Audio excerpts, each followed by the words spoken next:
Meus caros e minhas caras, aqui Fabrício Almeida Carraro, no nosso segundo episódio do podcast Heróis e Vilões entre Crimes e Medalhas, um podcast que vai falar sobre o ser humano, aqueles que são mais execrados, os criminosos, os vilões, e os mais exaltados, os heróis, os líderes, as pessoas de destaque. Entre tudo isso, exploramos os mistérios do ser humano. O podcast é baseado numa pesquisa científica que coordenei há cerca de 10 anos, quando era professor na graduação em Direito. Aliás, não perca nosso primeiro episódio, com a participação do grande jornalista Fernando Brevilieri, no qual exploramos um pouco mais a temática que vai ser o eixo, o mote aqui desse nosso podcast, e não perca também os próximos episódios. E hoje, aqui, nós vamos ter uma percepção muito especial, tanto de um profissional vencedor, um herói na sua carreira, quanto do fenômeno criminal, sob a ótica de um jornalista. O que a imprensa tem a nos dizer sobre o fenômeno criminal. Estamos aqui hoje com ninguém mais, ninguém menos do que ele, Bruno Carraro, que até onde acredito não é meu parente, apesar do nosso sobrenome comum, Bruno Carraro. Talvez tenhamos algum antenato, algum antepassado em comum, mas não identificamos ainda. Ele que é jornalista de referência para nós, um herói aqui do jornalismo, para todos nós que acompanhamos o trabalho do Bruno.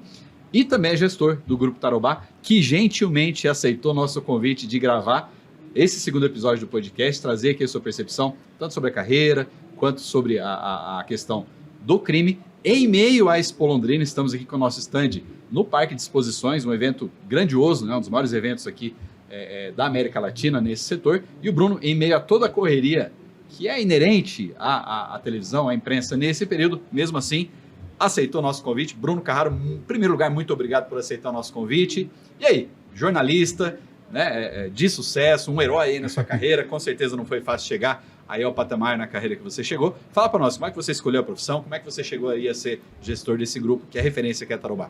Fabrício, muito obrigado pelas palavras, pelo elogio, pelo convite. É uma satisfação muito grande falar aqui com você, nesse episódio em especial no Parque de Exposições Ney Braga, que faz, inclusive, parte da minha história, da minha carreira profissional. Eu tô com quase 20 anos de carreira no Hard News diário aí. Quando a gente fala Hard News, é aquela loucura de notícias diárias. E o Parque de Exposições Ney Braga, a Expo Londrina, faz parte desde o meu primeiro ano da faculdade, já atuando aqui como jornalista. Então eu agradeço o convite, para mim realmente é uma satisfação. Nós estamos aqui no stand Smart Agro, no pavilhão Smart Agro, com o stand oficial da Expo Londrina de podcast, o único podcast oficial da Expo Londrina 2025. O nosso podcast, então, não só aqui para o tarobá.com.br, mas para toda a Rural, ele está disponível aí no site, no hot site da Rural, que a gente tem dentro do nosso portal. Então não é só no tarobá.com.br, tem o hot site da Rural, que esse episódio também está disponível lá, Fabrício. Em relação a ser jornalista e atuar como jornalista aí, eu tô pronto aí para receber suas perguntas. Você falou que eu sou um herói, né? Eu acho que todos nós que chegamos a um nível da carreira de quase 2 décadas aí, enfrentamos diversos desafios, não poucos, e algumas sabotagens aí. Por isso que eu acho que a gente pode sim ser chamado de herói em meio a vilões. Não é verdade, Fabrício? Isso tem tudo a ver, Bruno, com a nossa pesquisa, porque quando a gente fala em herói ou heroína, muitas vezes a gente pensa naquela pessoa da ficção que tem superpoderes, etc. Mas, como a gente falou no primeiro episódio, inclusive, todos nós temos esse arquétipo, né, como dizia Carl Jung, na nossa psique, essa estrutura mental feita para vencer, e para vencer, inevitavelmente, nós teremos obstáculos, né, Bruno? E a gente está aqui com um profissional de sucesso, e o sucesso é uma das características do herói. Após enfrentar uma série de tribulações, desafios, obstáculos, vai vencer o herói e a heroína, e é por isso que a gente considera aqui, né, essa fala do Bruno bastante interessante, porque todos nós enfrentamos aí na carreira, né, no meio corporativo, no nosso meio de trabalho, uma série de obstáculos e às vezes vilões, pessoas que tentam até prejudicar nossa carreira por uma série de motivos egoísticos, né? E o profissional de sucesso, ele acaba vencendo tudo isso, é por isso que a gente tem o Bruno aqui como uma referência.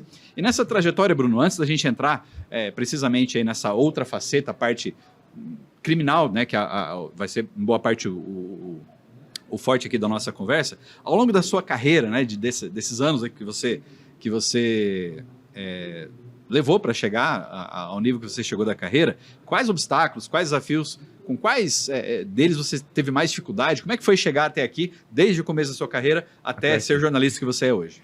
Olha, eu vou resumidamente contar até como eu escolhi a profissão.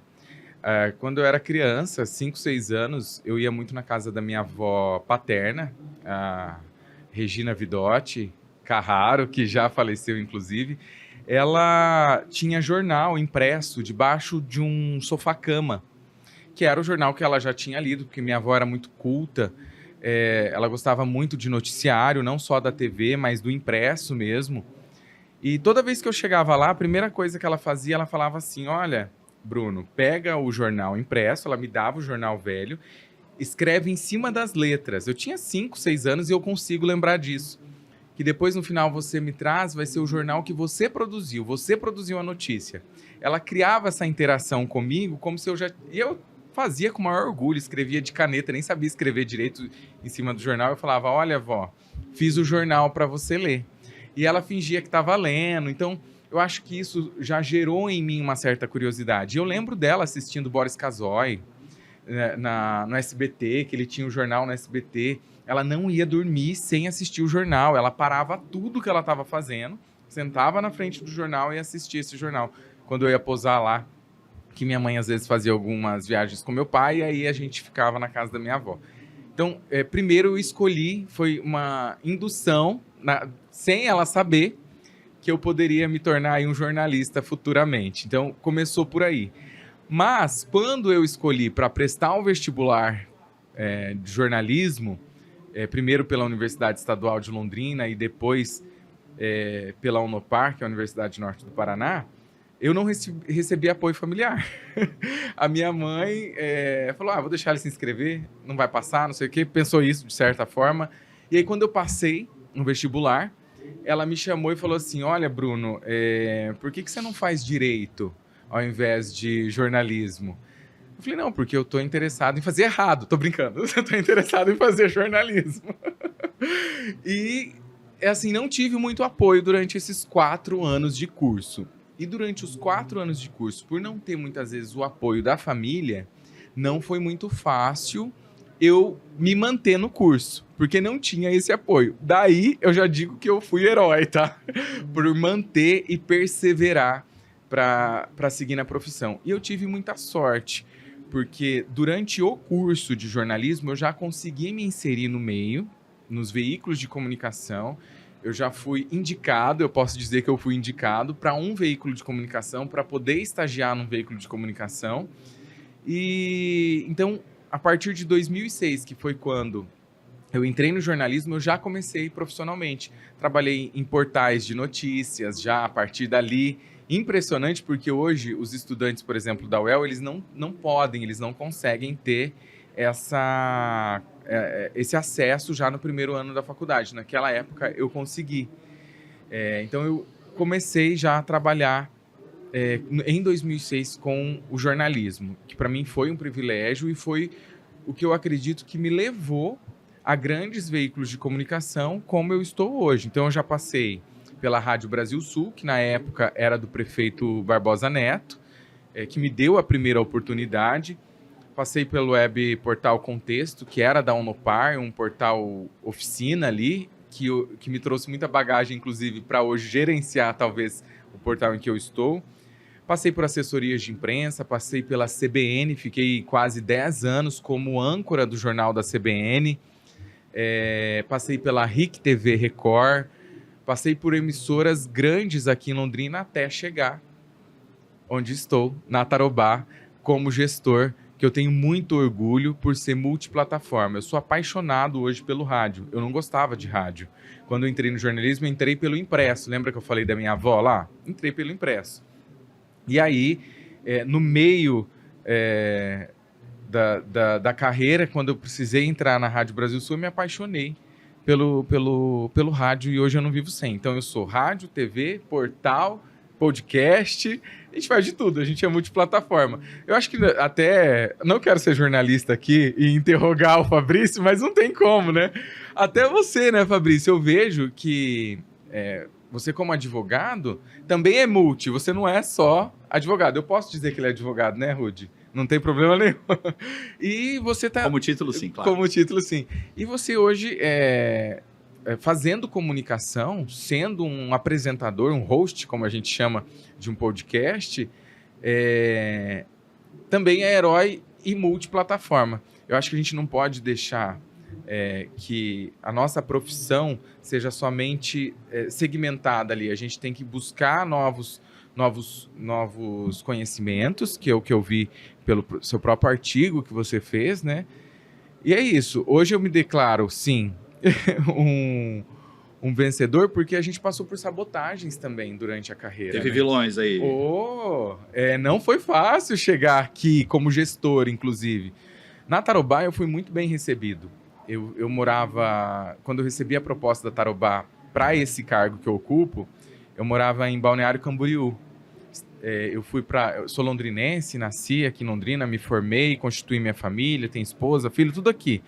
E durante a pandemia nós decidimos ir para Balneário para ficar mais próximo da minha mãe, que morava lá e mora lá sozinha, né? Hoje meu irmão mora perto dela, mas na época ele morava aqui em Londrina também. E aí nós fomos... eu fui sem proposta de trabalho, sabendo que o meu currículo traria boas oportunidades para mim, e realmente em uma semana eu fui sem emprego nenhum, sem previsão nenhuma, e em uma semana eu já estava trabalhando lá. Coragem heróica. E foi coragem, foi uma coragem assim que hoje eu olho para trás e falo, eu tinha um filho de 1 ano e meio, por que eu fiz isso? Aí eu lembrei que eu tinha um dinheiro na conta, uma reserva. Foi por isso. Se não desse certo, voltava de novo, gastava todo o dinheiro e voltava para cá. Mas enfim, quando eu saí daqui, a Tarobá já me chamou para trabalhar em outros segmentos da emissora, que eu não aceitei porque para mim não fazia sentido naquele momento, já que eu estava ocupando um cargo maior dentro de outra emissora. E aí, quando eu recebi a proposta de novo da Tarobá, eu voltei para a Tarobá já para assumir esse cargo de gerente do portal e para fazer um projeto grande. Já estou há quase 3 anos e, graças a Deus, nós temos bons resultados. Mas antes de tudo isso, um dos empecilhos, um dos vilões ou das barreiras que eu encontrei no caminho foi quando eu logo me formei, Fabrício. Eu já estava trabalhando no veículo de comunicação, eu me formei e fui chamado para ser âncora de um jornal, onde os âncoras ali tinham mais de 20 anos de carreira. Eu fiquei constrangido e até envergonhado. Eu falei, não, mas vocês têm profissionais melhores aqui para fazer, ou para ser o âncora, o apresentador do jornal principal da casa. Não, mas nós queremos você, foi o que eu ouvi. Eu falei, bom, na minha cabeça eu já pensei, vou sofrer retaliações, vou ter problemas aqui. Aí, o que aconteceu? Eu cheguei a ser editor, então chefe desse jornal, apresentava o jornal. Então, era muito cedo que rodava esse jornal, 6 horas da manhã. Eu tinha que estar na emissora todos os dias por volta das 5h30. E aí eu deixava na noite anterior o jornal pronto, com as laudas prontas, com as notícias que ia. O que acontecia na madrugada que a gente inseria de novo ali, Fabrício, que é o material mais quente da madrugada. E muitas vezes durante o jornal eu via que estava faltando algumas matérias, algumas laudas ali. Eu falava, meu Deus, mas como assim? Eu imprimi as primeiras 2, 3 vezes, eu falei, eu devo ter me enganado, não imprimi nada. Aí na terceira, na quarta, na quinta vez que isso aconteceu, eu fui à direção e falei, tá acontecendo alguma coisa. Eu tô deixando o jornal pronto. Será que a gente tem acesso às câmeras da redação para ver o que tem? Vamos investigar. Vamos investigar quem era o vilão. E aí eu me deparei com algumas imagens de um colega de trabalho que era muito mais experiente do que eu, ocupava um cargo acima do meu, e que talvez incomodado com eu estar à frente de um jornal tão novo, tão precoce, que me boicotava. Simplesmente ele arrancava as laudas do jornal e jogava fora. Exatamente isso. E aí, essa foi uma das sabotagens que eu sofri logo já no início da minha carreira. Tem muitas outras, Fabrício, que a gente levaria aqui horas e dias para contar. Mas isso na época me deu mais força. me deu Isso é importante. mais força para continuar, para seguir e falar, bom, acho que eu tô fazendo um bom trabalho. Se tá incomodando, porque é um bom trabalho. Você usou como impulso, né, Bruno? Tem Impulso. várias coisas que você falou e realmente seria horas para a gente explorar, né, essa carreira. Mas algumas coisas que você falou antes, até de novo, né? Peço perdão aqui para a gente parar um pouquinho, porque é muito interessante isso. Lá, desde a história da sua avó, que você contou, além de estar aí no sangue, né, essa curiosidade, né? Você também foi desenvolvendo isso aí desde criança e, enfim, às vezes a gente escolhe a carreira em relação a qual a família não nos apoia. É comum na vida de muitas pessoas, né? É comum também, às vezes, algum profissional do nosso ambiente querer puxar o tapete, os vilões aí das carreiras. Cada um de nós aqui pode ter alguma história nesse sentido. Mas inclusive, meu TCC no curso de Direito foi sobre a mídia e ciências criminais. Eu estava direto lá com o pessoal do jornalismo, que eu gosto muito dessa área, e eu queria que você falasse um pouquinho. A gente vai falar da sua cobertura criminal, Bruno, daqui a pouco. Mas antes eu queria que você explorasse um pouquinho essa vertente que o jornalista tem de, por natureza, por definição, ter esse olhar mais amplo, porque vocês acabam tendo que saber um pouquinho de tudo, né? Quer dizer, essa percepção mais abrangente é uma característica que, a meu ver, vem de uma curiosidade nata, né, na pessoa, de ter que saber um pouquinho de tudo, ir atrás um pouquinho de tudo. Você podia falar um pouquinho pra gente sobre isso? Claro, inclusive quando eu era criança eu era meio que chamado de pentelho, porque eu perguntava, questionava tudo desde criança. Então, assim, acho que muitas crianças têm já isso característico de ter o questionamento, é natural, mas a minha família, os meus irmãos, as minhas tias, os meus tios falam, nossa, mas você sempre foi muito pentelho. Muito, perguntava tudo. Então, de uma coisa, de uma situação, eu consegui elaborar ali muitos questionamentos. Como você falou, acho que já vem com naturalidade essa comunicação. Mas eu sempre fui muito desenvolvido na comunicação com pessoas que eu conheço. O ambiente, entre aspas, familiar. Um ambiente onde eu estou familiarizado. Quando eu chegava num público ou em meio a outras pessoas, eu travava. E aí vem a técnica jornalística, e aí vem a questão da experiência. Eu acho que hoje todo esse olhar que o jornalista tem, ele se deve muito, não pela técnica que você aprende na faculdade, mas pelo dia a dia. Dia a dia. Vivência e experiência com outros profissionais. Eu falo que eu sou o profissional que eu sou, não é por causa da minha dedicação somente ao trabalho. Foi por eu ter tido o privilégio de trabalhar com pessoas, com profissionais que me deram aula dessa percepção que você tem, de como é o jornalista. Eu começar a observar no dia a dia o porquê que ele era tão instigado e tinha uma visão tão grande. Eu questionava esses profissionais. Eu usava eles ali para aprender. Como modelos. Como modelos e que me trouxeram até aqui. Eu quero até citar esses profissionais. Seus heróis, suas referências. Meus heróis, as minhas referências, que é hoje a Raquel Rodrigues. Eu trabalhei com ela há 10 anos na CBN. Antes de eu entrar na CBN, eu tinha um sonho de ir para a CBN. E quando eu entrei na CBN, eu cheguei lá com o convite dela. E eu já era fã dessa mulher, dessa jornalista incrível, que é a Raquel Rodrigues, que sempre me acompanha nos meus trabalhos até hoje. Eu tenho certeza que ela vai assistir esse episódio. E outros profissionais que trabalharam comigo lá dentro. Então, a Raquel, ela foi minha editora-chefe, ela foi minha chefe, ela foi minha coordenadora. E muitas vezes ela foi muito dura comigo. E eu agradeço muito. Ainda bem que ela foi? Ainda bem que ela foi. Todas as vezes que ela colocou a profissional dela à frente do coleguismo de jornalista e falou, Bruno, isso daqui você tem que apurar melhor. Por que você foi para uma coletiva e você trouxe só isso de questionamento? Por que você não questionou isso? Aí eu entrava num conflito, numa crise minha, eu falava, por que eu não questionei?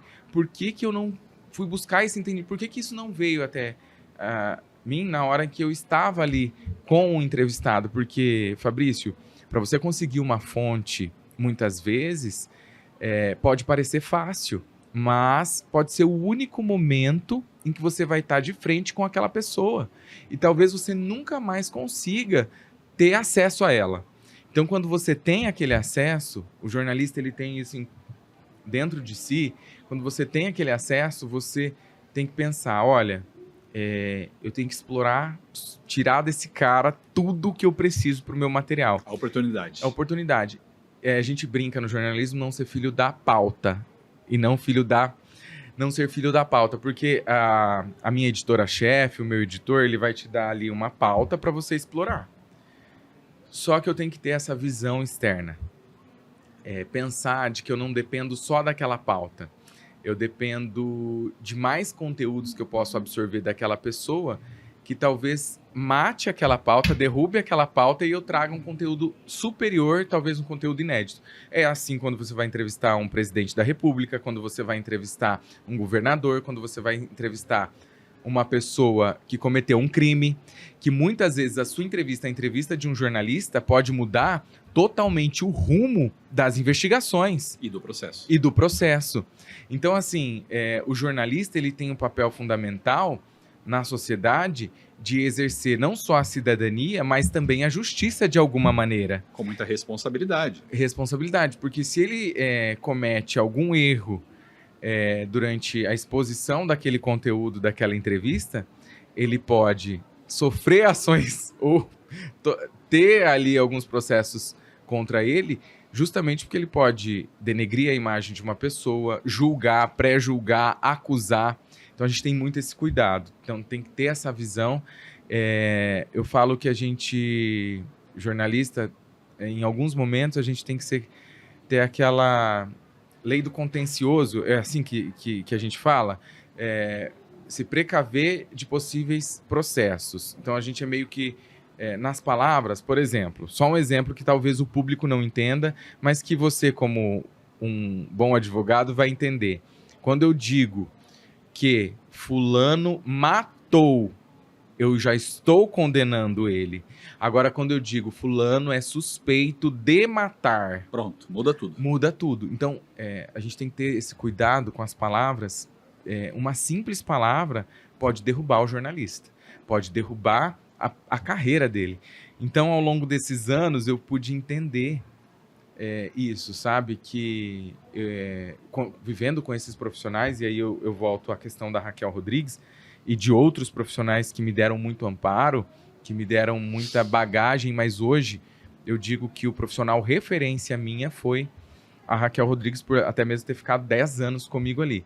Aí tem outros profissionais que me ensinaram a ser gestor, por onde eu passei, e a gestão ela vem,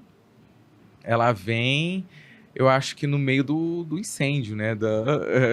Você sabe se é um bom gestor ou não, quando você passa por obstáculos, por incêndios, ou até mesmo tentando resolver esses problemas que eu falei, de um colega jornalista que está ali debaixo do teu guarda-chuva, onde ele usa a palavra errada, aí é a forma de você corrigir, é a forma de você levar o conhecimento para ele da importância do conteúdo que ele está levando. E olha só, quando o meu conteúdo vai ali na TV, ele não vai só na TV, ele vai no portal, aí ele vai nas redes sociais, aí ele vai na rádio, aí ele vem para o podcast muitas vezes. Então é uma dinâmica muito grande. A repercussão é muito maior do que qualquer outra que a gente possa, numa simples conversa, revelar. Bruno, olha só me permita fazer um comentário aqui, uma coisa muito interessante, né? A gente perguntou aí pro Bruno sobre a carreira dele, falou das referências, né? Porque até essa questão do herói, heroína, que a gente tem esse potencial de vencedor, né? Todos nós temos. Isso não é clichê de autoajuda, não. Isso é muito real. Tem altos estudos da psicologia, da psiquiatria, da neurociência sobre isso.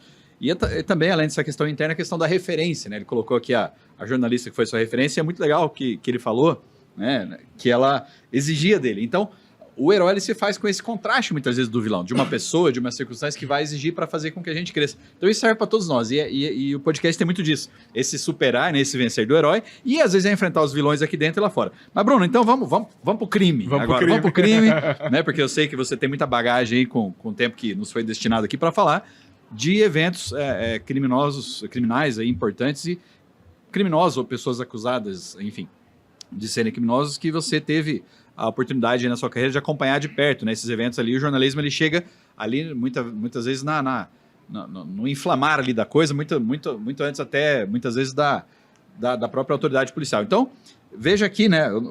Tentei não ser filho da pauta, a gente saiu bastante aqui, até porque o conteúdo está muito rico da forma que você está trazendo, mas você teve algumas situações que você cobriu que você poderia trazer para a gente, né? As que mais te impactaram, algumas, evidentemente, das que mais te impactaram ao longo da carreira. Sim, e uma, inclusive, que se eu puder, e hoje, graças a Deus eu tenho o poder, entre aspas, de decidir se eu cubro ou não alguma notícia, até mesmo pelo meu cargo que eu ocupo, mas se precisar eu estou sempre à disposição.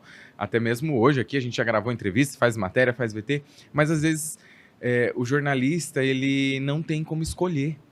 Ele é obrigado a seguir algumas pautas, alguns caminhos, e ele não sabe com o que ele vai se deparar a hora que ele chegar lá, Fabrício.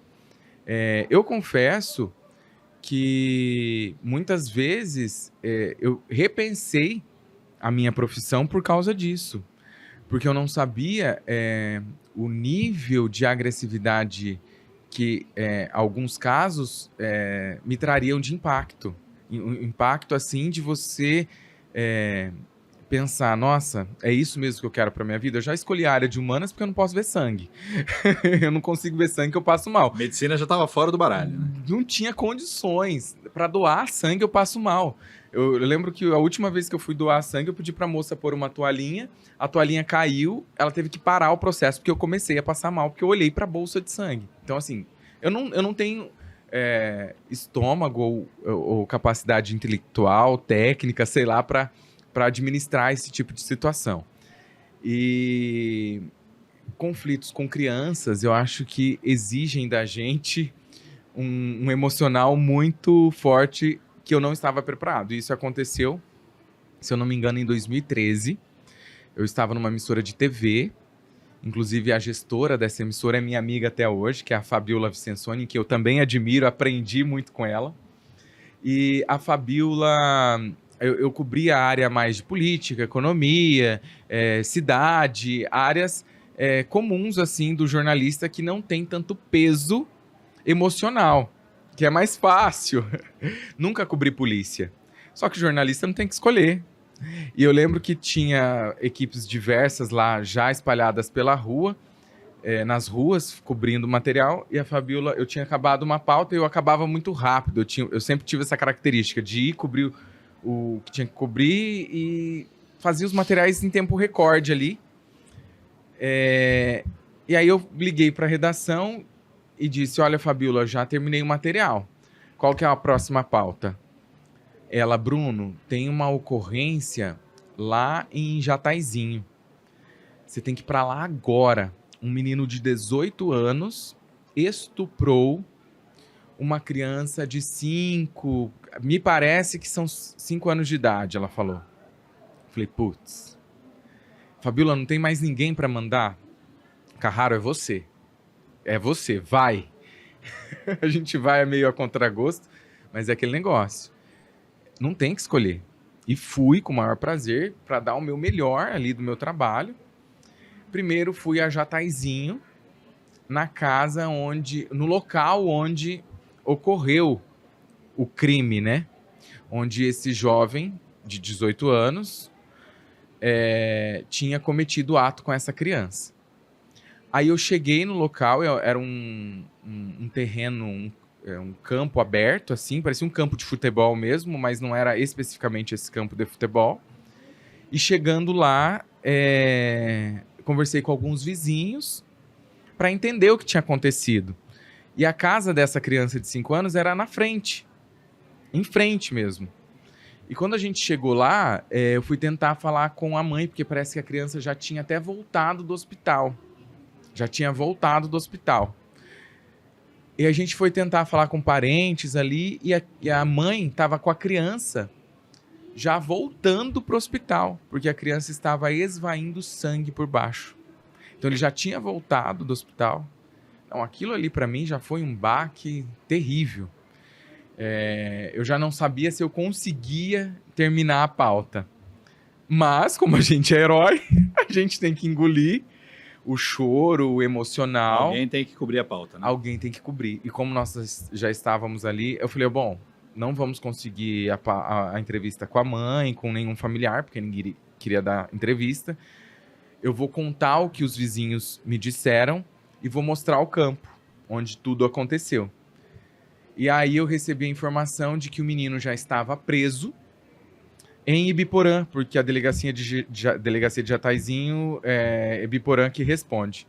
Bruno, termina aí correndo e vai para a delegacia de Biporã, que a mãe do garoto de 18 anos tá lá na porta da delegacia e só nós tínhamos esse material, nenhuma outra emissora tinha chegado lá.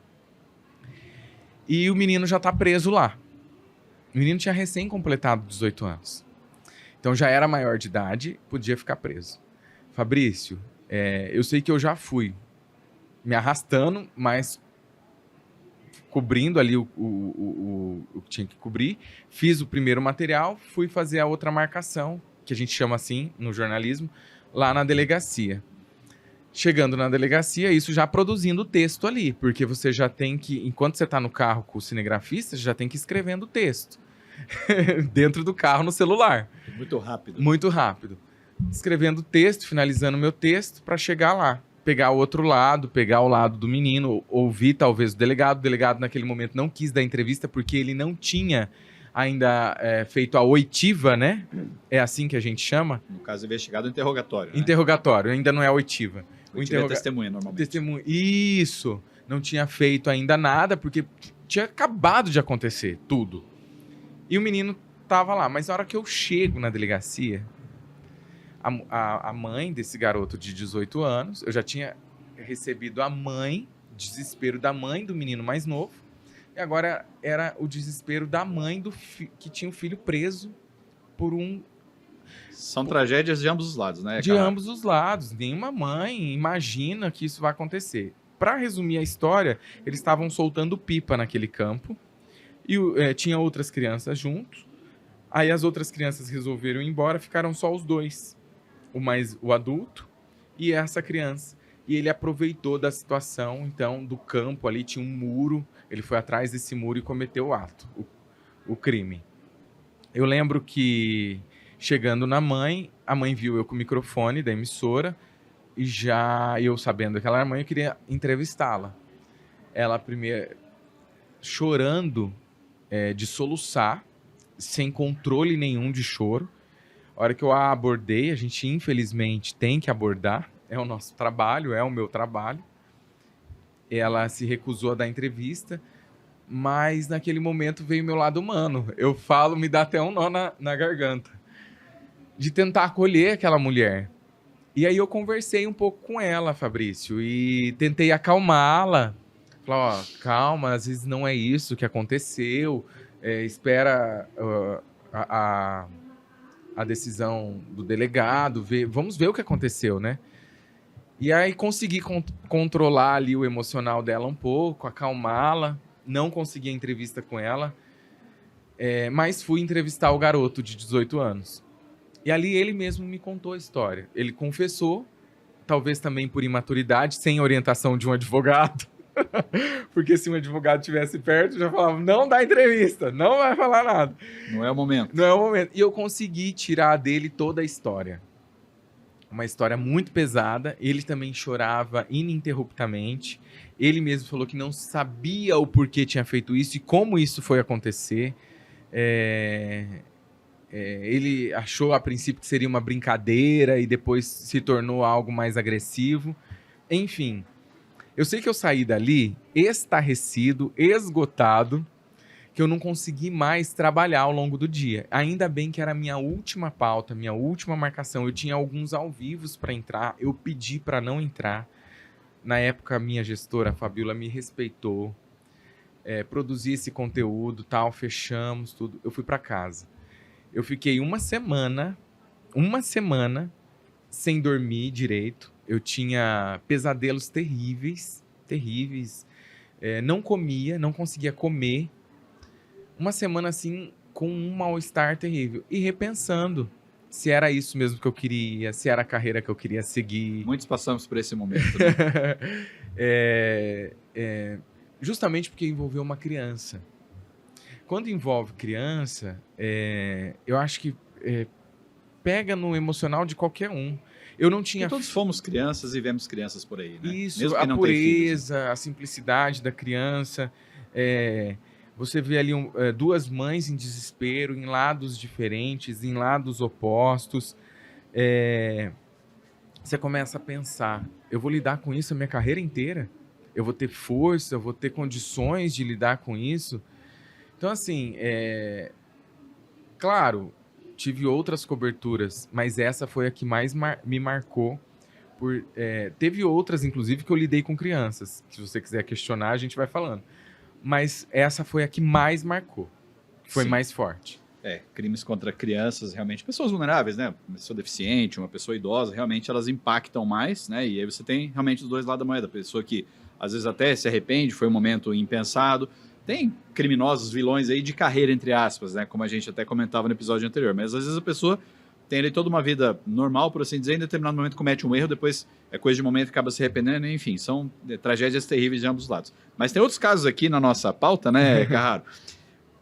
E o próximo aqui que eu gostaria de perguntar para você é de uma fuga de delegacia que você foi cobrir. Imagina esse alvoroço. Conta pra gente aí como é que foi essa história. Essa eu fiquei com medo. Foram 2 fugas que eu já cobri, mas aqui mais de uma. Mais de uma. Mais uma. Aqui foi em Londrina, eu fiquei mais tranquilo, porque não tinha reféns, não tinha algo tão grande assim. E aí a outra foi em Arapongas, onde alguns detentos estavam começando a fazer, tipo, alguns já tinham cometido a fuga e outros estavam fazendo, tipo, uma rebelião. Se aproveitaram da situação da fuga para fazer. Não saíram, não conseguiram e começaram ali um motim, uma rebelião, como eles dizem. Eu não sei se esse é o termo correto. Eu também tinha que entrar ao vivo, só que naquela época... Eu tô velho, 20 anos de carreira quase. Naquela época não tinha o tal do Mochilink que a gente usa hoje, que faz tudo mais fácil ao vivo. O que é isso? É um equipamento onde o repórter leva junto com o cinegrafista e que entra ao vivo de qualquer lugar da cidade com imagem e vídeo. Então antes, para você entrar ao vivo de um lugar, tinha que pedir um ponto de telefônico ali, um carro, uma viatura que a gente chama de jornalismo, que tinha o sinal e pegava esse sinal. Então não era fácil, então não era qualquer repórter que tinha essa cobertura com imagem de longe, assim, da TV. E aí nós fomos para Arapongas, minha equipe, eu ia entrar ao vivo no programa do Cobra. Quem não lembra do Cobra, né? Que era na RIC TV, inclusive. E a situação lá estava muito tensa, tanto que a gente teve que ficar agachado atrás do carro para talvez não tomar um tiro ali, porque o risco estava vindo gente de Curitiba, que eles chamam o pessoal, o reforço da Polícia Militar de Curitiba, para controlar a situação quando essas coisas acontecem, né? Que acho que é a equipe do BOP, eu não entendo muito bem dos nomes aí desses profissionais. Mas eu lembro que eu ia entrar ao vivo por telefone daí, mas não é imagem e vídeo, era ligação, só áudio. Então eles colocavam uma fotinha do Bruno Carraro lá. Extrema. Isso. E eu não consegui. Eu simplesmente entrei com as informações preliminares, mas por causa do calor ali da emoção e do medo, muitas vezes, de ser... tomar um tiro ali, pegar, ser pego como refém, muitas vezes. Eu acho que até mesmo por ser um profissional em 2013, eu não estava no início da minha carreira, eu já tinha um tempo. Mas eu não tinha experiência com polícia, não tinha experiência tão significativa com o mundo do crime, de cobrir tanto isso, né? Então a gente realmente fica meio que refém ali. Não no sentido literal, mas refém de outra forma. De outra forma, exatamente. Do que vai acontecer aqui? E detalhe, eu tinha uma mãe do outro lado também que estava acompanhando tudo pela TV e me mandando mensagens. Na época não era o WhatsApp ainda. Olha como eu tô velho. Experiente. Experiente. No celular a gente recebia muito mensagem de texto. Era comum SMS. E minha mãe me mandando SMS, menino, cuidado, você vai ser pego aí, sai daí, que não sei o que. Eu falei, mãe, tô trabalhando, deixa eu trabalhar, minha cabeça já não tá boa, você ainda tá me colocando aí numa sinuca. Enfim, foi uma situação também que eu fiquei muito assustado, eu fiquei um pouco, até mesmo por não conseguir cumprir com a pauta 100%. Eu acho que isso até me prejudicou ali com a equipe da direção, da gerência e do próprio apresentador. Então, assim, você sempre foi o melhor, você sempre conseguiu executar todas as suas pautas, você sempre conseguiu fazer. Não, tem hora que o jornalista, ele parte pro lado humano. E a gente aprende Ninguém é de ferro, né, Carraro? Ninguém é de ferro. E a gente aprende na faculdade de jornalismo, Fabrício. Eu não sei se vocês aprendem como advogados, porque eu nunca fiz direito. Se algum professor te deu ou você ouviu algum tipo de conselho desse sentido, quando você está no tribunal do júri, no seu caso, você ser frio, você muitas vezes não ser humano, não sei como que funciona isso. Mas o jornalista, a gente é treinado e ensinado a ser frio em situações. Só que hoje a gente já não vive mais isso, né? Hoje... Inteligência emocional, na verdade. O treinamento que Isso. a maioria das profissões não tem, você Não tem que tem. buscar por outros meios, né? Só que hoje a gente já vê o jornalismo sendo mais humano. É porque a Globo, ela é referência do que o jornalismo é correto ali, entre aspas. Sempre foi isso. E a gente não tem vergonha nenhuma de falar, apesar de estarmos na Band, o jornalismo da Globo, ele é modelo no país e sempre foi. Talvez não mais hoje, mas naquela época ele era o modelo. E o modelo, quando a gente estudou, era você tem que ser frio. E de uns anos pra cá, a gente viu âncoras da Globo chorando no ar, ao vivo. E aí, opa, vamos repensar. Então pode ser humano. Não precisa ser um robô. Não precisa ser robô. Só que naquela época era uma falha muito grande. Era uma falha muito grande para um jornalista. Hoje, até eu quero parabenizar a Kathleen Tanan, que foi nossa colega aqui na Tarobá. Hoje é jornalista da RPC. Ela, em determinado momento, em um outro caso que eu quero contar daqui a pouco, ela abraçou, no meio da entrevista ao vivo, o pai, o avô, se eu não me engano, pediu um abraço. O avô de uma vítima de um crime. E ela, no meio do ao vivo, falou, claro, agora, e abraçou. Espontaneamente. Então, assim, hoje o jornalismo, ele tem que sim ser racional. Um ato heróico.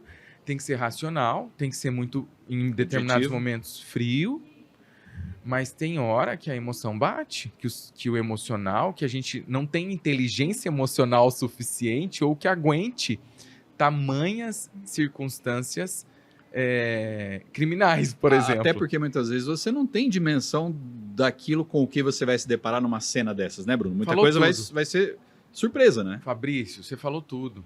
A gente não tem controle. Eu imagino que essa repórter colega nossa, que até peço licença em citar o caso dela, mas esse caso repercutiu nacionalmente. Ela ficou conhecida nacionalmente por esse abraço, por consolar. Ser natural, por ser verdadeira. Isso. E a gente tem muitos outros repórteres que fizeram isso na sua carreira, mas isso agora, nos últimos anos. A gente não via isso antes. Então tem repórteres que cobrem guerra. Eu já ouvi o Cabrini, que é um jornalista também renomado, falar sobre isso, em que ele teve que ser frio. Ele foi obrigado a ser frio. Então, assim, hoje a gente consegue trazer um pouco mais desse humano. A gente não sabe com o que vai se deparar. E isso, eu sei que mesmo sendo gestor, às vezes a gente está na redação e... Nossa, tem tantos casos, Fabrício, recentes. Fulano... Não, teve aquele caso... Eu posso citar já? Claro, tem alguns aqui numa lista, mas fica aí no teu flow aí. O último, que a redação parou para chorar. A redação parou. Nosso trabalho ali, a gente está tão envolvido com crimes, mas a gente sai esgotado. A gente fala, o que foi isso? Que crime foi esse? E até uma perita, você deve ter visto, nas câmeras, na TV, ela teve que se apoiar em uma árvore quando ela viu uma cena, e isso foi filmado ao vivo aqui em Londrina, que foi daquele caso do pai que matou, eu não sei se eu posso dizer a sangue frio, a própria filha dentro do carro. Ele foi buscar a filha na região norte de Londrina, num condomínio. Ele era separado da mulher. Não sei se eu posso citar esse caso. Aí é contigo. E ele matou ali a própria filha. E a hora que a perita chegou no local onde estava o carro e abriu a porta, ela sofreu um impacto tão grande, que a gente vê na imagem, ela teve que se apoiar. Ela teve que se apoiar na árvore, ela que está acostumada a lidar com isso, para depois continuar o trabalho dela. Mas vamos a outros casos, que eu acho que eu não sei se eu poderia estar citando esse aqui. Bom, de qualquer forma, né, a gente vê que essa questão do crime ela está muito relacionada, em regra, com a questão emocional. Né? Por exemplo, homicídios, eles são os tipos de crime que, às vezes, alguns homicídios, eles são ali de momento, uma discussão no trânsito, né? A gente falava disso no episódio passado. Uma discussão na rua, uma discussão em casa, no trabalho. Às vezes alguém que, né, sequer matou ali um animalzinho, mata uma pessoa, às vezes com um momento. E às vezes é algo premeditado, algo de extrema frieza. Nós temos N histórias aí. E aí, eu tenho que te perguntar, Carraro, sobre uma coisa que aconteceu já, infelizmente, não só em vários lugares do Brasil, mas do mundo também, ataque à escola. Mais uma vez nos deparamos aqui com pessoas de tenra idade, enfim, você já teve a oportunidade de cobrir uma tragédia dessa magnitude também, né? A gente não pode se esquecer do ataque que aconteceu em Cambé, a uma escola. Nós tivemos, inclusive, na redação, nós recebemos na redação um herói. Esse é a gente típico, esse herói, que foi o homem que tirou a arma ali daquele jovem, que interpelou ou chamou a polícia, que interferiu em meio ao caso. Ele estava passando na rua e ele ouviu os tiros, ouviu o desespero lá dentro e foi lá socorrer. Deixa eu só fazer um intervalo aqui, porque esse merece, viu, Carraro? Porque quando a gente faz esses estudos sobre heróis, sobre heroína, lógico, tem uma série de facetas dessa discussão, mas uma característica marcante, né, na pessoa que, enfim,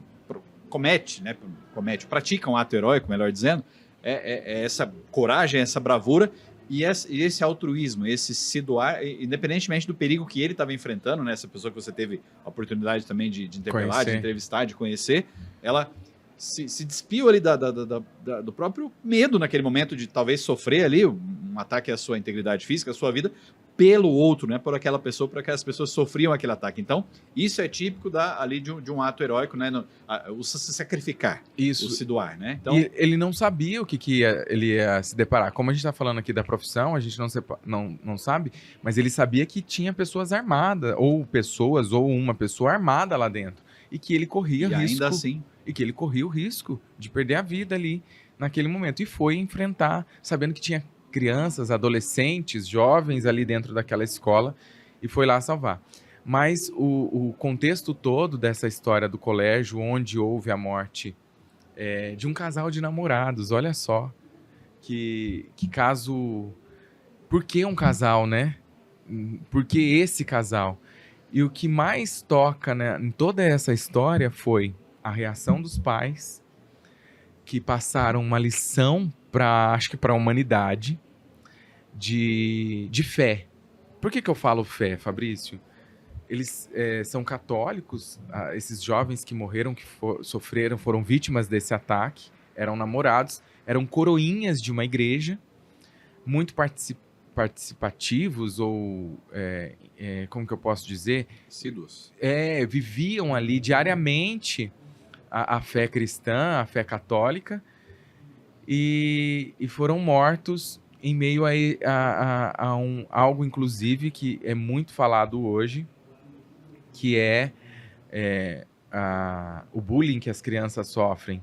Então, a justificativa deste jovem que matou esses outros dois jovens, ele já não estudava mais naquele colégio, há muitos anos, ele tinha estudado naquele colégio e ele queria se vingar do bullying que ele sofreu quando ele era criança. Então ele justifica dessa forma para cometer o crime, né? E, aliás, é típico em histórias de vilões no cinema, né? Aquele que foi rejeitado, que foi humilhado quando era criança, quando era jovem. Pode ver, histórias aí da ficção, né? E eles vão querer cobrir ataques nos Estados Unidos, muitos deles foram justificados também dessa forma, né? Então, justificados entre aspas, né? Justificados, e aí, eu quero até trazer aqui uma série que virou... está como uma das séries mais vistas no mundo, e principalmente aqui no Brasil, que é uma série da Netflix, Adolescência. Ou é Adolescência? Adolescentes. Eu assisti, eu não vou dar spoiler aqui, mas Por já favor. tá todo mundo falando dessa série. Ela retrata exatamente isso. Exatamente um ataque que houve por causa do bullying. E assim, a gente vê os dois lados. O lado do pai e da mãe que teve o filho que cometeu o ataque, e tem o lado da outra família. Isso. Adolescência. O Rudy tá nos corrigindo aqui. Nosso assessor tá nos ajudando. E essa série me impactou de uma forma, não pela forma... Eu vou ser bem sincero, tá? Eu até conversei com a minha esposa sobre isso. Nós estamos falando de crimes e heróis. O que me impactou foi o julgamento dos próprios pais contra eles mesmos. A forma que eles trataram o assunto se culpando. Então, assim, pais, fiquem atentos, se puderem assistir aí essa série, eu recomendo, porque a gente começa a se questionar, será que eu fui herói do meu filho? Eu fiz o certo? Será que eu tô sendo herói? Eu tô sendo presente? Vilão? Eu tô sendo vilão do meu filho? Então, assim, tem uma história por trás, Fabrício, e aí eu vou voltar para essa história da cobertura, né? Nós ficamos ali o dia todo falando sobre esse assunto. Uma família que perdeu o filho, a nora, entre aspas, outra que perdeu o genro, apesar de não serem casados, mas eram um casal, pretendiam casar, pretendiam servir na igreja, mas a fé desse casal, Fabrício, impressionou. A serenidade deles, a serenidade em lidar com a situação, em trazer força para as pessoas que, entre aspas, eram menos do que eles, tinham menos dor. Não sei se a gente pode quantificar a dor de um e de outro, mas não eram os pais. E estavam sofrendo uma dor ali também. E de outras famílias que não tiveram vítimas, os filhos ali mortos, mas vítimas emocionalmente, as crianças sofreram e tudo mais. Nós ficamos exauridos naquele dia. E nos dias posteriores a gente estava tão cansado que quando a gente faz esse tipo de cobertura, eu até brinco com a minha esposa, eu preciso chegar em casa, eu busco meu filho na escola, e aí eu tenho que chegar, dar comida, janta e tal. Eu preciso ter o meu momento sozinho, de desligar do trabalho. Então eu me tranco no quarto. A depuração mental. E eu começo a esvaziar a minha mente, tentando ler um livro, tentando me fugir ou assistir talvez algo de entretenimento. Algo leve, né? Leve, que não seja pesado, para eu conseguir voltar à minha realidade e voltar a ser um bom pai, voltar a ter uma paciência de um pai, porque a gente extrapola uma linha da inteligência emocional que a gente usa ali para fazer o nosso trabalho, que é exacerbado, a gente fica exaurido, é desgastante, né? Ah, com certeza, porque é terrível, né? A gente que trabalha com essa parte criminal, a gente lida com conflitos, e conflitos dos mais graves, que às vezes chegam a óbitos, né? Então é algo que realmente a gente tenta compreender, né, Bruno? Pessoas que estão ouvindo a gente, talvez não tenham a dimensão do que é que, né, assim, quem se depara com a realidade criminal no dia a dia acaba tendo que vivenciar, e o desgaste, né, como a palavra que você usou, que isso traz. Mas aí a gente tem tempo ainda para falar de mais um caso, né, que eu sei que você teve a oportunidade de cobrir aí, que é um caso da uma cidade próxima aqui, Rolândia, Eduarda Shigematsu, né? Você teve... Esse, né? Eu cobri pela CBN, que é o caso, e aí envolvendo criança mais uma vez. Por que esses casos deixam a gente tão perplexos, deixa a gente... Porque é um pai acusado, ainda vai até a júri popular, não vai ser em Rolândia, né? Se eu não me engano, o júri, justamente porque foi na cidade lá. De um pai matar a própria filha, né? Como que nós, seres humanos, conseguimos lidar com uma coisa dessa? Como que um jornalista vai fazer um trabalho isento? O problema é esse, ser isento em um momento como esse.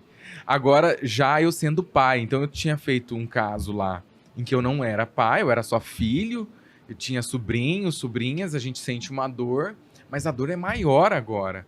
O sofrimento de você se deparar com o pai matando a filha é muito superior, é uma criança inocente. E detalhe, existe aí uma suposição, e vamos lá, não sem acusações, de que a avó soube e poderia ser aliada, cúmplice, ou tentou esconder o caso. Então, existe ainda umas investigações a respeito disso, eu não vou fazer um pré-julgamento, mas é o que a gente cobriu na época, inclusive cobri nacionalmente pela CBN esse caso, a gente criou conteúdo, matéria, reportagem para o Nacional, foi para o Nacional isso.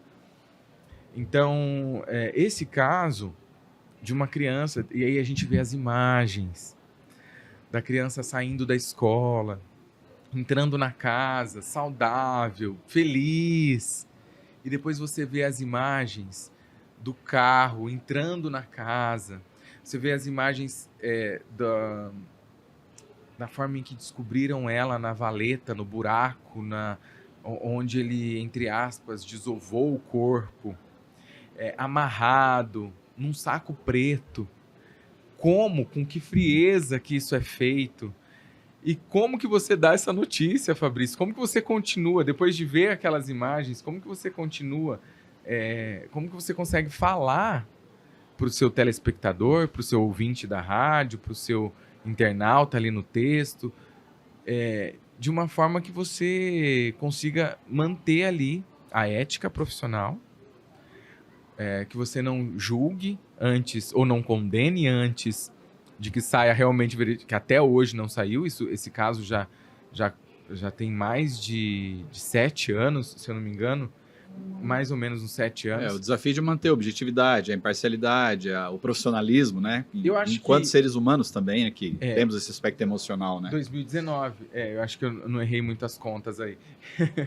e é isso, então assim, são casos que nós profissionais, nós nos deparamos e que a gente jamais imaginaria passar ou cobrir. E quando você cobre, você fala, será que vão ter outros? E aí teve outros. Teve o caso de um pai e de uma mãe na Mata dos Godói, em que deixou a criança por um descuido em algum momento, e a criança saiu e foi para o rio, e no dia seguinte ou dias depois foi encontrado o corpo boiando dessa criança. Isso eu fiquei ininterruptamente no ar com o Cid Ribeiro, ao vivo, na hora do almoço, no Tarobá Notícias, já cobrindo pela Tarobá, enquanto nós tínhamos o Paraíba Drone, que era o nosso repórter cinematográfico, cinegrafista, com o drone indo até o rio lá no Três Bocas, na usina Três Bocas, para fazer a cobertura de que tinham encontrado o corpo, a gente sem contato, sem comunicação com ele, porque ela não pegava sinal nenhum de internet e tal, porque era muito longe, e eu e o Cid ali esperando esse sinal chegar, nós ininterruptamente ficamos 40 minutos no ar falando desse caso, sem parar. Eu e o Cid mostrando, Exigente, hein? Mostrando a região onde o corpo poderia estar, que já tinha pessoal, a polícia já estava em busca lá, a perícia, e contando, tentando imaginar como que essa criança morreu, como que a família agiu ali naquele momento, e como a família estava agora que o corpo tinha sido encontrado. E isso também já era muito cansaço emocional, e a gente tem que manter a pose ali na frente do vídeo e não julgar. Estou trabalhando, sou um profissional. Não julgar. Eu acho que o mais difícil é isso, é não julgar o pai, a mãe. A gente não sabe o que levou o pai a ter essa desatenção, a mãe a ter essa desatenção. A dificuldade de não julgar acho que é inerente a qualquer ser humano, né? Que alguns estão só observando como espectadores, como ouvintes, e alguns são profissionais, sejam promotores, juízes, delegados, investigadores, peritos, jornalistas, né? Mas aí, o Carraro, olha só, teria assunto aqui ad eternum, talvez, para a gente levar adiante, mas não dá tempo a gente conversar de casos mais aqui com nossa limitação cronológica, mas eu tenho que te fazer uma pergunta agora enquanto profissional de jornalismo, né, desses casos que você trouxe, e a gente sabe que o Carraro ele cobriu né, vários outros casos de repercussão nacional, ele tem uma carreira realmente sólida aí e várias histórias que ele teria para contar, ou terá em outras oportunidades que ele voltará aqui no Heróis e Vilões para falar conosco. Mas hoje agora eu queria fazer uma pergunta, ainda hoje, Bruno, de cunho mais genérico aqui, que a nossa editora Chica ela me propôs, e eu acho muito interessante essa pergunta. Você trabalha no Portal Tarobá, né, um jornalista de escola, de estrada, né, já tem vasta experiência. Sobre os acessos, sobre a audiência na televisão, no rádio, buscas na internet, a pergunta e eu tenho essa pergunta desde quando eu fiz meu TCC lá na graduação, na pós em Ciências Criminais, por que o crime gera tanto interesse da sociedade? Eu costumo dizer, né, até falei no episódio anterior, todo mundo gosta de saber sobre crime, menos quando é vítima. Isso é muito curioso. Crime, quero saber. Mas quando é vítima, todos já fomos vítimas de crimes, né? No mínimo da corrupção, mas às vezes de um crime mais quando próximo. A gente é vítima, não quero dar entrevista, não quero isso, não quero aquilo, não quero que apareça, não quero que mostre minha imagem. Vocês gostam de crime, mas ninguém quer ser vítima, né? Mas, Bruno, por quê? Da onde vem todo esse interesse? Eu investiguei isso no meu TCC, mas até hoje não encontrei a resposta. Por que o crime chama tanta atenção? Excelente pergunta. Eu acho que nós, jornalistas, perguntamos isso todos os dias. Então não tem resposta mesmo?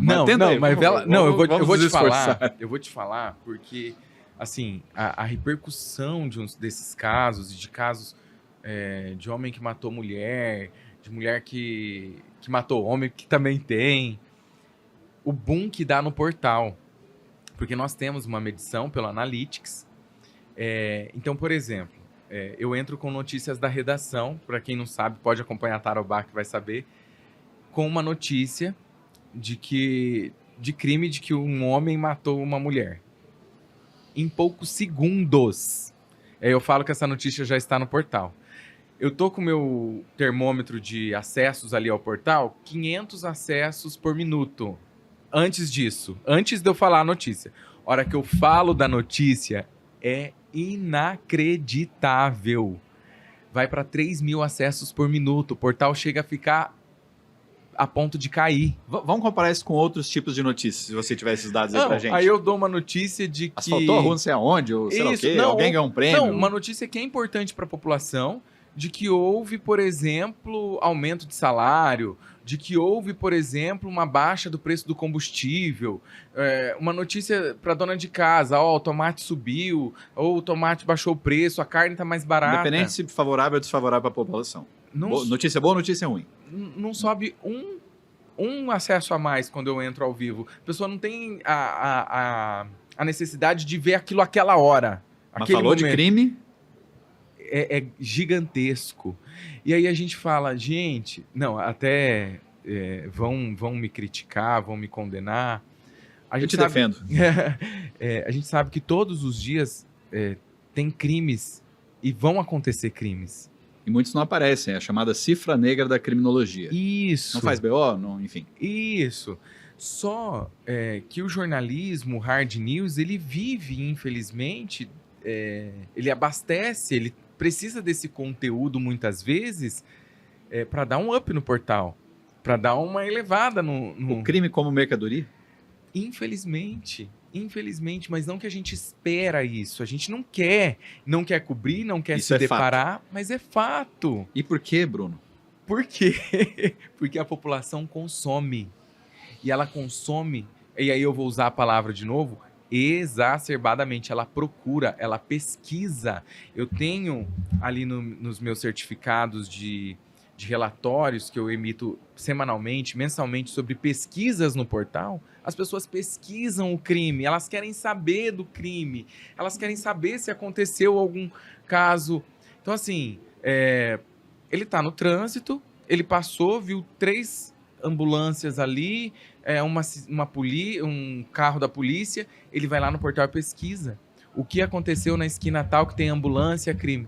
Tem muito isso. A maioria das pesquisas que nós temos no portal é porque tem polícia em tal lugar. Tem polícia onde? Por que a polícia está em tal lugar? Qual crime que aconteceu? Então as pessoas têm curiosidade, elas querem saber o porquê que tem uma polícia ali, por que está tendo uma ocorrência ali, por que que... E quando elas descobrem que é um crime de morte, aí o interesse é maior. Aí o interesse é superior, infelizmente. E às vezes, quando o crime é violento, quando o crime ele choca, que é o caso de um pai que mata o filho.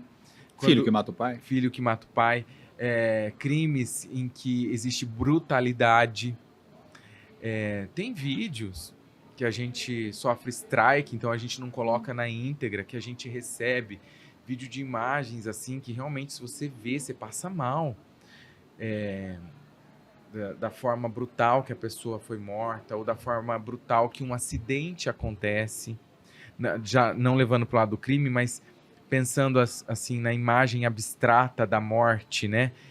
De quando a pessoa sofre uma morte agressiva. Teve um caso, por exemplo, de que um caminhão passou em cima de uma motociclista.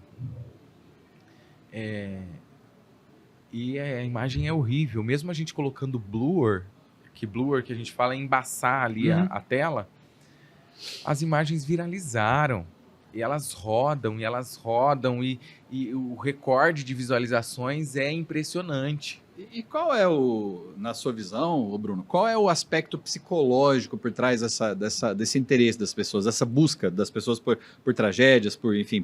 Sabe o que eu penso? E que a gente conversa muito na redação e a gente fica nessa discussão, e aí um interpela e fala, não é isso não, mas ninguém tem a resposta. Mas o que a gente pensa e o que eu penso, e que muita gente acha que pensa, é que as pessoas vivem num ativismo e muitas vezes numa sobrecarga de problemas diários, enfrentam realidades talvez duras no dia a dia. Que tem que enfrentar heroicamente.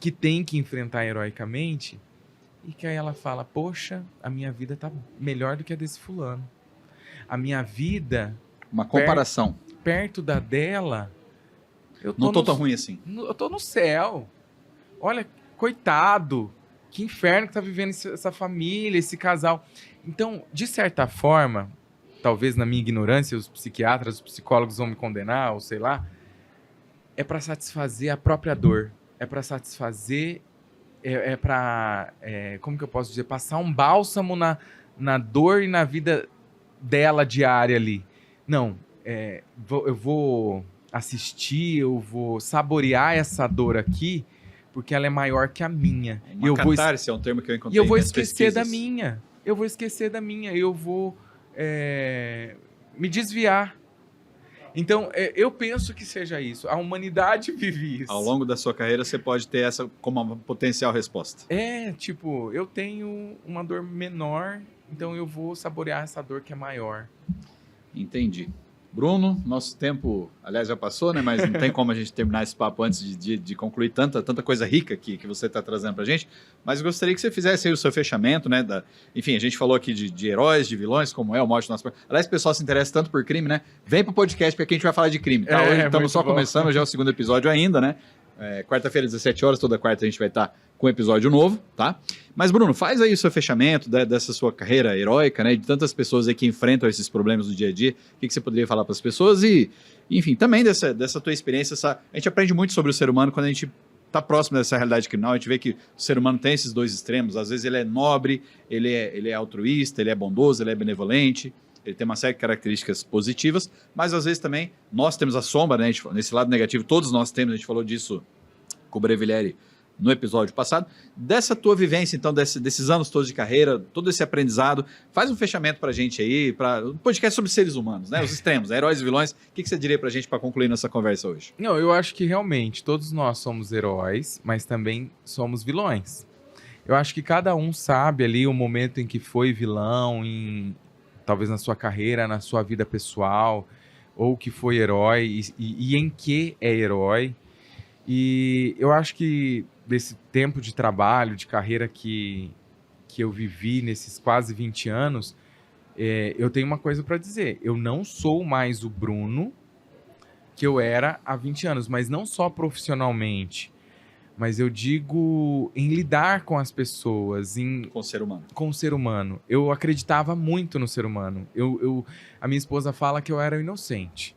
Eu era inocente, achava que todo mundo era muito bom, muito maravilhoso. E hoje, o meu comportamento mudou por causa do meu trabalho. A minha esposa fala isso. O seu comportamento é completamente diferente do Bruno que eu conheci, que era só nem era jornalista, conheci minha esposa com 16 anos. Então, assim, ela fala que eu sou hoje um cara mais frio, em algumas circunstâncias, em lidar com as pessoas, em acreditar nessas pessoas, em entender, talvez, quem elas são, para depois eu ser quem eu realmente sou na frente delas, depois que eu adquiro uma confiança, depois que eu entendo, talvez, que ela é uma pessoa que eu posso ter uma segurança de que não seja vilã. Eu acho que porque a vida nos ensina, os tombos que a gente leva, os desafios que eu vivi de pessoas tentando me derrubar ou até mesmo de me deparar com crimes tão terríveis. Então, o que eu digo? Somos, sim, vilões em determinados momentos, somos heróis. Eu acho que a gente tem que respeitar o nosso emocional, muitas vezes. Respeitar aquilo que você sente e aquilo que você se permite sentir. Até onde eu consigo aqui? Hoje eu consigo entender isso. Claro, tem um trabalho aí de uns 5 anos de terapia. Eu falo que se não fosse... não estou fazendo propaganda aqui, mas se não fosse... eu nesses últimos 5 anos, eu comecei uma terapia com psicólogo durante a pandemia. Que eu acho que eu dei uma surtada aí por causa do trabalho mesmo, em contato com pessoas, medo de pegar a doença.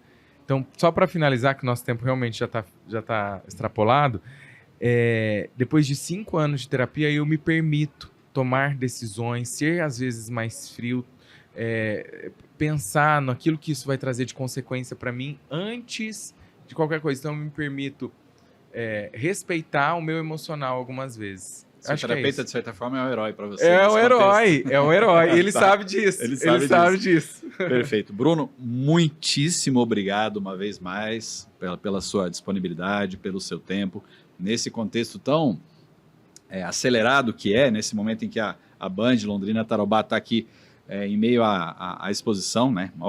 Não sei se é o maior evento, né, da América Latina. Um dos maiores. Do setor agro, né? Então, um evento grandioso. A Band está com 3 stands aqui, só para vocês terem uma ideia, tá? Quem visitar a feira vai ter a oportunidade de conhecer, né? Até se quiser falar um pouquinho da presença aqui. Eu quero. Não tem como não falar da nossa casa, né? Gente, nós preparamos para o público, viu, Fabrício? É para você que está aqui assistindo o podcast, é para o nosso internauta, é para o nosso telespectador, é para o nosso ouvinte da rádio. Nós temos 3 locais. Na entrada do parque, nós preparamos um espaço lindo ali, aconchegante, para quem quiser fazer visita, tirar foto com os nossos apresentadores. Preparamos um site onde essas fotos estarão disponíveis. Nós temos aí o espaço Pet, a Expo Pet. Nós temos um estúdio lá também, que os nossos apresentadores do Patas e Pet estarão lá também disponíveis. E nós temos aqui no Smart Agro, em frente à pista de hipismo, que também é um local importante para a gente, bem direcionado, onde está o nosso podcast. Então, faça uma visita para a gente, pode visitar a gente. Eu estou olhando para várias câmeras aqui, eu errei algumas, Dario, depois vocês se virem arrumar ou deixa assim mesmo. E eu quero convidar vocês, porque tudo isso é feito para receber vocês que estão aqui nos acompanhando. Fabrício. Parabéns, Bruno, gestor, né, pela competência, e a toda a equipe da Tarobá, agradecer o Rude, né, nossa roteirista chica, o Dario, que está nos bastidores aqui fazendo tudo isso possível, e vocês que estão aqui com a gente. Então não percam, meus caros e minhas caras, os próximos episódios, Heróis e Vilões entre Crimes e Medalhas. Aqui a gente sai de um estudo científico bastante aprofundado, quem quiser ter acesso, entre em contato, a gente pode passar mais detalhes, e a gente vai estar sempre aqui falando sobre esses 2 extremos do ser humano, os crimes mais terríveis e aqueles que são vencedores, os mais exaltados na nossa sociedade, para que a gente compreenda o ser humano, para que a gente compreenda a nós mesmos. Então não percam próximos episódios, sempre às quartas-feiras, 17 horas, disponíveis no portal da Tarobá. A gente se vê no próximo, muito obrigado, até lá!